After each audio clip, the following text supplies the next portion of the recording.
कोल्हापुरातील शाहूपुरीतील 1922 साली थोरात कुटुंबियांनी प्रभू श्रीरामांच्या मूर्तीची प्रतिष्ठापना केली. 1952 साली थोरात कुटुंबाच्या वतीनं ट्रस्ट नोंदणी करून मंदिराचं व्यवस्थापन ट्रस्टकडे सोपवण्यात आलं. या मंदिरात दरवर्षीप्रमाणे यावर्षी सुद्धा श्रीराम नवमी निमित्त गेले 8 दिवस धार्मिक कार्यक्रमांचं आयोजन करण्यात आलंय.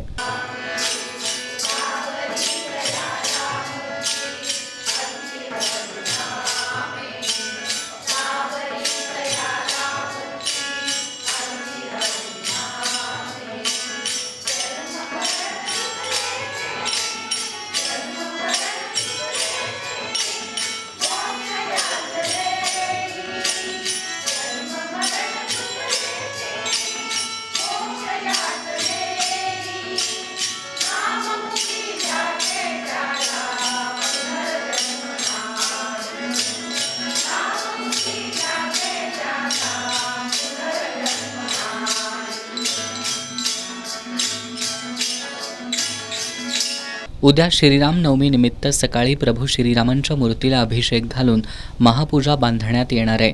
त्यानंतर राम जन्मकाळ सोहळा तसंच दुपारी महाप्रसादाचं आयोजन करण्यात आल्याचं ट्रस्टचे अध्यक्ष शिवकुमार चव्हाण यांनी सांगितलं.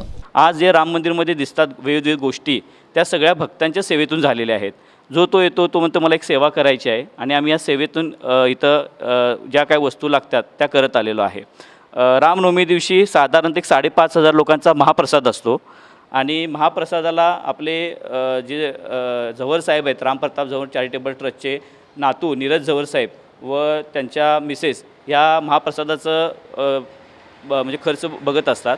त्यानंतर बळवंतभाई पटेल, आमचे ट्रस्टी मनीष झवर साहेब, यशवंतराव गणपतराव साळुके, भाऊसू सावंत ह्यांच्या वतीनं ह्या ट्रस्टचं आम्ही नियोजन करत असतो.